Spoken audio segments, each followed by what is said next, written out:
I'd like to welcome each one of you to our devotional study today. We are in Exodus chapter 6, verses 6 through 8. We began looking at verses 5 and 6 yesterday. We were reminded of the simple truth that God is a covenant-keeping God and that He has mercy on us, and that even amidst the difficulties sometimes when we may not see it or understand, that God sees what we're going through. He knows what we're going through, and we began looking at the 7 I will statements of verses 6 through 8. So in Exodus chapter 6 and in verse 5, he says, "And I have also heard the groaning of the children of Israel, whom the Egyptians keep in bondage, and I have remembered my covenant. Wherefore say unto the children of Israel, I am the Lord, and I will bring you out from under the burden of the Egyptians, and I will rid you of their bondage, and I will redeem you with a stretched out arm and with great judgments. And I will take you to me for a people, and I will be to you a God, and ye shall know that I am the Lord your God, which bringeth you out from under the burdens of the Egyptians. And I will bring you in unto the land concerning the which I did swear to give it to Abraham, to Isaac, and to Jacob.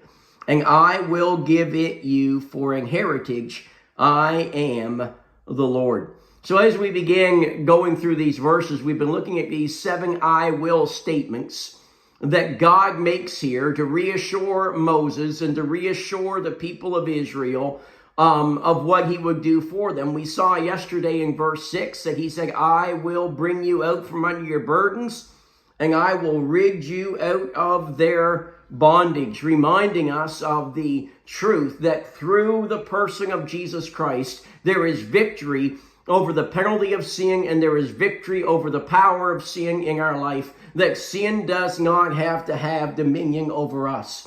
And then he says here in verse 6, "I will redeem you out from under the burdens of the Egyptians." I will rid you out of their bondage. Notice, he says, "I will redeem you with a stretched out arm and with great judgments." That word redeem very simply means to purchase or to set free. This reminds us of the fact that we've been purchased by the blood of the Lord Jesus Christ. 1 Peter 1 verses 18 and 19 say, "For as much as ye know that you're not redeemed with corruptible things as silver and gold from your vain conversation received by tradition from your fathers, but with the precious blood of Christ, as of a lamb without blemish and without spot." 1 Corinthians 6:20 says, "For you are bought with a price, therefore glorify God in your body and in your spirit, which are God's." God's promise to the nation of Israel is that he would redeem them out of their slavery by the mighty power of God. And for Israel, this redemption would take the form of the Passover lamb in Exodus chapter 12. And we'll look at that in greater detail as we get closer to that. But what we're going to say for today is this: that blood marked them as a redeemed people and saved them from the power of the plague that broke the backbone of Egypt and Pharaoh, and that was the death of the firstborn. Symbolically, they were purchased back to God by the blood of the Lamb and by the power of God. And so it is for every single person in our day. Friends, there is but one remedy available for the saving of the soul. And the remedy that sinners need is still the blood of the Lord Jesus Christ. Of course, this lamb was none other than Jesus Christ, the Son of God, who died on the cross that we might have life. And friends, if you are saved or you're ever going to be saved, it will come to pass but through the blood and the power of God. Listen to what it says. Let's go to Ephesians chapter 1. Ephesians chapter 1. And verse 19, it says, "And what is the exceeding greatness of his power to us who believe, according to the working of his mighty power." Back in verse 1 of the exact same chapter, it says, "In whom we have redemption through his blood, the forgiveness of sins, according to the riches of his grace." Friends, by the way, nowhere is God's power more visible than in the transforming of the sinner into the saint. So I ask you today, have you experienced the glory of salvation through the blood of the Lord Jesus Christ? But now let's notice the next "I will" statement as we come back to Exodus chapter 6 and verse 7. Exodus chapter 6 and verse 7. It says, and I will take you to me for a people, and I will be to you a God, and ye shall know that I am the Lord your God, which bringeth you out from under the burden of the Egyptians. He says, I will take you to me for a people. You know, that reminds me of the blessed satisfaction of his adoption. God here promises Israel that he will take them, those old slaves, that he will transform them into his people, that they will be his peculiar treasure. Friends, that is, of all the people who lived upon the earth in that day, they alone would be his people. He would have a special relationship with him. There would be a closeness and a state of blessedness that no other people would know.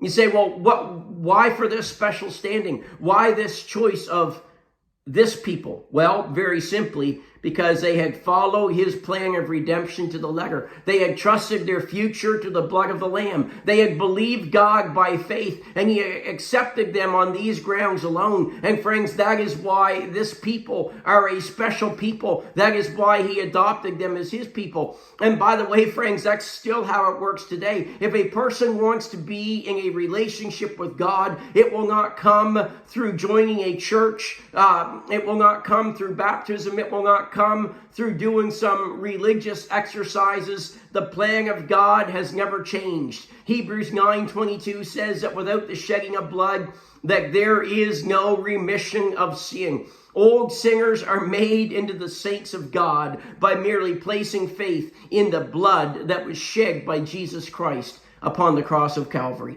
When a person trusts his blood and nothing else, that person enters into a special relationship with God. Just as Israel, they are his peculiar people.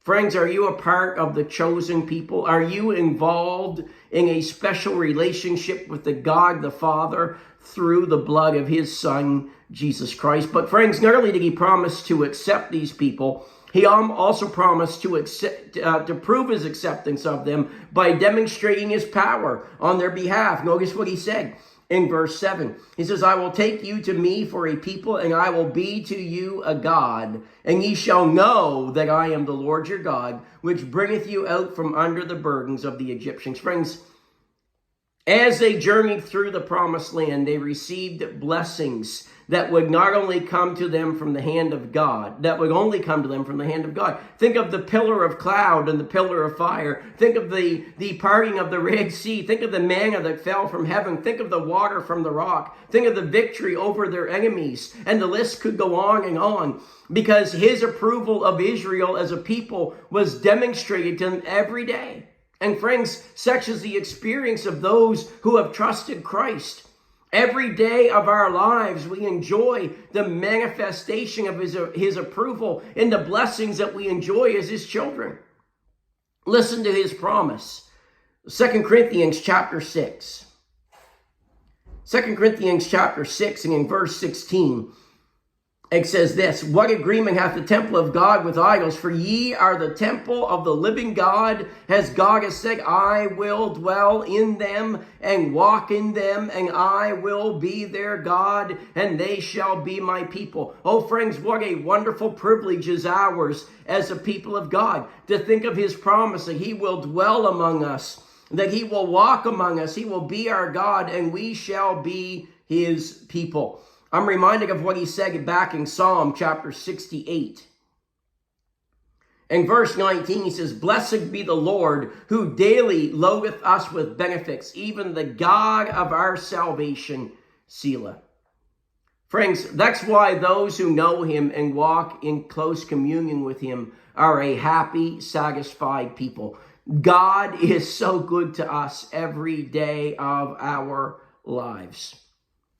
Think, friends, of the needs that he meets. Think of the prayers that he answers. Think of the burdens that he lifts. Think of the glory he bestows. Think of the gifts he extends. Think of the grace that he passes out. And the list could go on and on and on as we think about God's manifold blessings in our lives. And truly, friends, we have much to be thankful for as we're reminded of the fact that our God is a covenant-keeping God.